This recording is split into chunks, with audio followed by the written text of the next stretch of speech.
All right. Building off the chair sit content we did, we're starting in this position here, chest to back, with my seatbelt control. Okay, I have my chin over his shoulder, and my chest is low enough behind his back. I'm not up here because he'll be able to turn his back to the mat. So in order to practice that positioning, we worked on transitioning from the seatbelt to the arm triangle.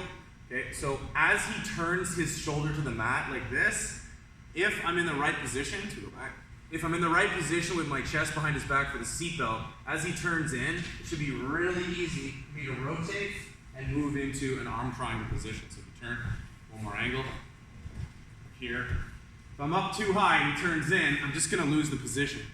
So we get nice and low, ear to ear, or my chin over his shoulder, elbows are rolled closed. As he moves his back to the mat, I rotate right into an arm triangle position. Real basics here.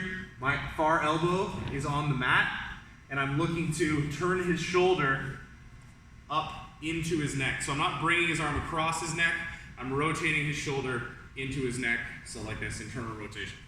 Okay.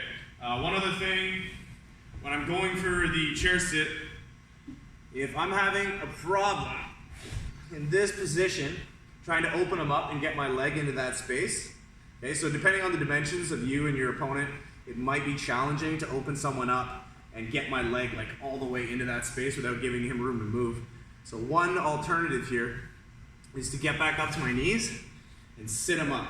So after I sit him up, if I can, I'm just gonna look to hand fight, to draw his hands and bring this leg right over.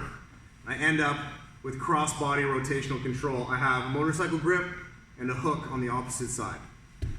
If this does not work, that's kind of like the easy way of doing it. Here, I go to hand fight, or sorry, like go for the choke so he hand fights. That gives me the space to throw my leg over. If he's still doing a good job with his knee-elbow connection, I'm gonna have to use a pretty powerful wedge. So I'm here, I get my knee into the crease of his hip, and then I try to align myself so that I'm using as much gravity as possible to bring my knee right to the mat.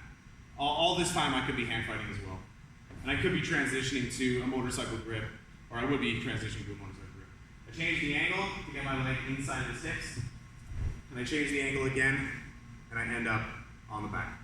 So just a couple of options in the process of getting the chair sit to improve your control, and another way to get your hook.